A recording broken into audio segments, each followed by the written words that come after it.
You know, peppermint's one of those essential oils that is like used for everything. Oh my gosh, there's so many uses for peppermint that is absolutely, I think, insane because it not only smells nice, but this is something that we can also use in our kitchen that I use quite often actually. And so I'm gonna share some of those tidbits with you.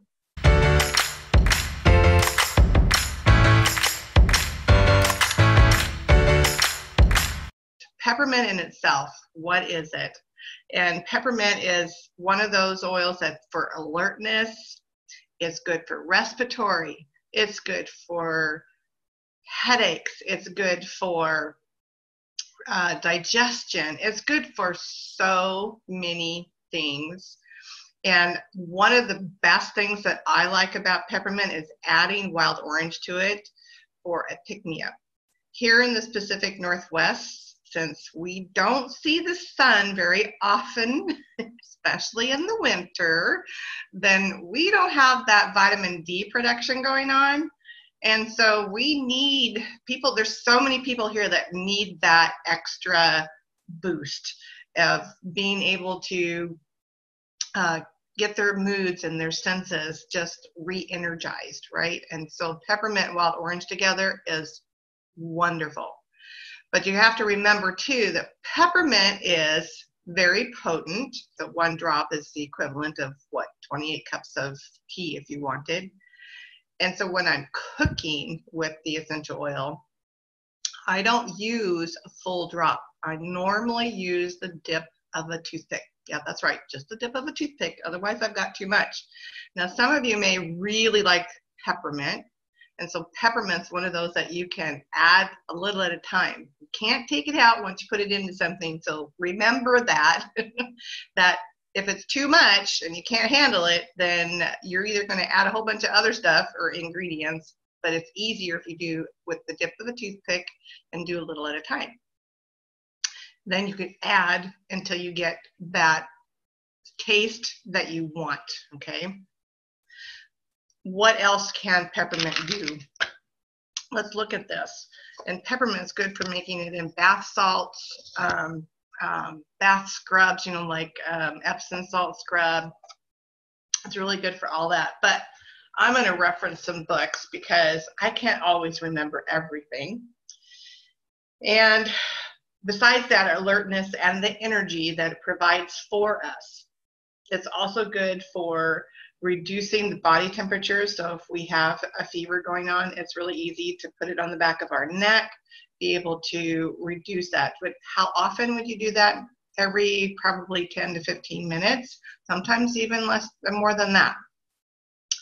So how do you use this peppermint? Peppermint oil is used 3 different ways. It's used aromatically, just open up the bottle and smell it.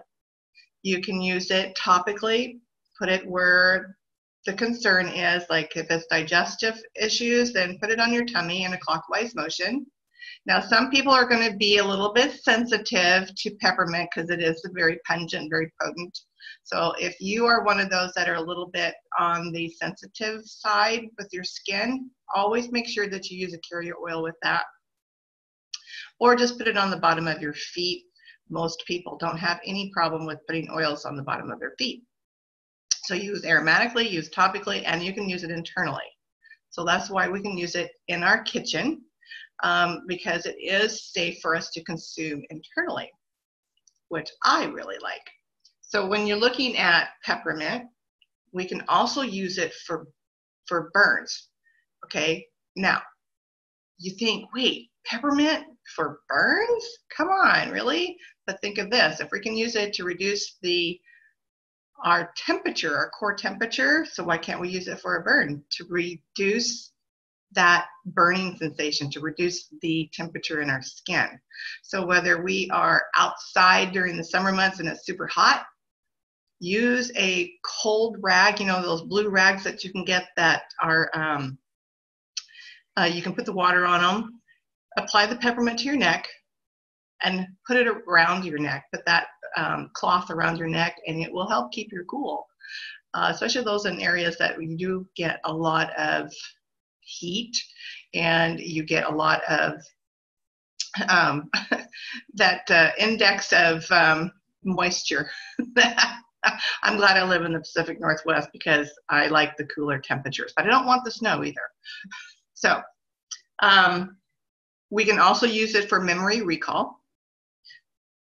You would actually just, in using it for memory recall, is when you're studying or when you are doing what you need to do, then smell your oils so that when you go back to later, you want to do your homework, you smell your oil again, and then you are you're jogging that memory so that you can remember what you read, remember what it is that you were teaching yourself.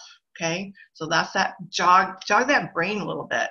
So it's really good, and it's really good on an emotional side too, because whether it's you, whether it's someone that has a lot of emotional issues, this is the same way that you would use your essential oils to help them with retraining the brain. So that's why it's really good for memory.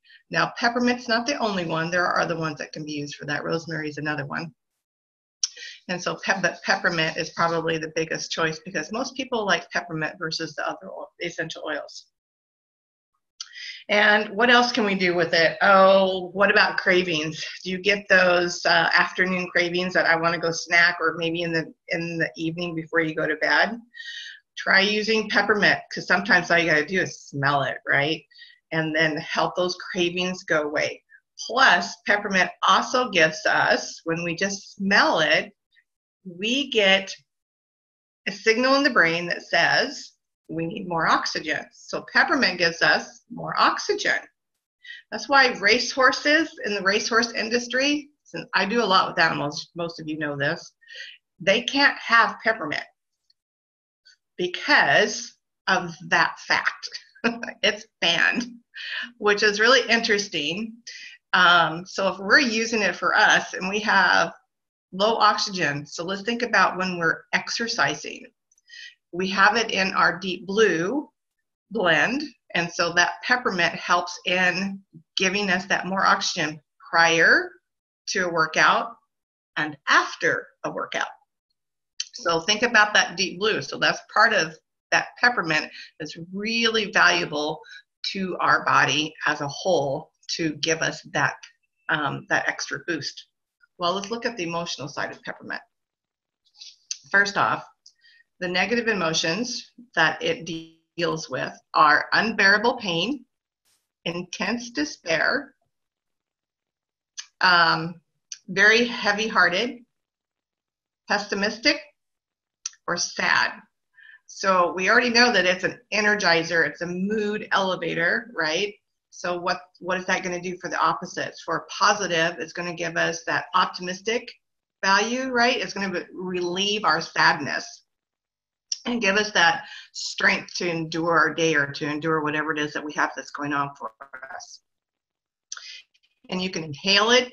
You can just simply, you can use it internally, put it under your tongue. You can put it on the back of your neck. It's wherever it is that's best for you at that point or at that time.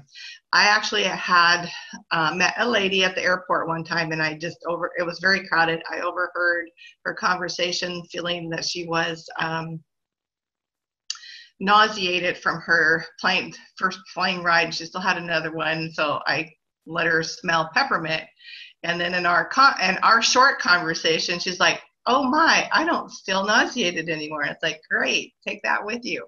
There's actually a recipe that I have, and it's called Peppermint Kisses, and it's chocolate peppermint kiss, but it's not just chocolate. It uses 1 scoop of the doTERRA, the trim shake. You can either use chocolate or vanilla, that's your choice. In this case, it's chocolate, so you probably would do the chocolate, but I'm not necessarily a chocolate fan, but I do like the trim shake vanilla better than the chocolate. You use 1/3 cup of non-fat chocolate milk or chocolate almond milk, and 1 cup of ice, and then 1 to 3 drops of your peppermint essential oil. You just blend it all up. How easy is that? And that's probably a good taste treat. And, you know, I'm like, you can't add the milk, but if you're doing the DIY stuff, you could actually put that in a small jar, put your 1 scoop of the doTERRA Trim Shake in there. You can't do the ice, but you can give them the recipe and give them a small sample of your peppermint oil. And then they put in the ice, they put in the milk, right?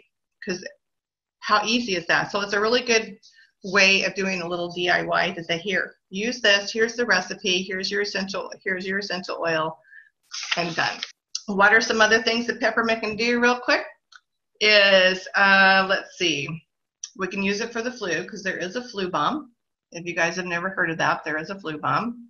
When I first got started, I was like, what the heck is that? But it's oregano, frankincense. So if it's 1, 2, 3, okay, or 1, 2, 3, 4. And if I remember the recipe right, it's 1 drop frankincense, or no, 1 drop oregano, 2 drops frankincense, sorry, 3 drops OnGuard, and then 4 drops of peppermint or lemon, your choice, but I usually do peppermint. Now, you can either put it in a capsule and take it internally, all of those, or you can apply it directly to the tummy topically. Make sure that you're using a carrier oil because oregano can be pretty potent. And if you're not sure about that, you can Google it too, but I'll put it in the chat. And then,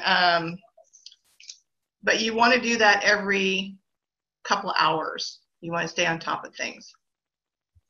So you guys have a great day. Thanks everybody for being here, and we'll see you guys around the corner next week. Bye everybody.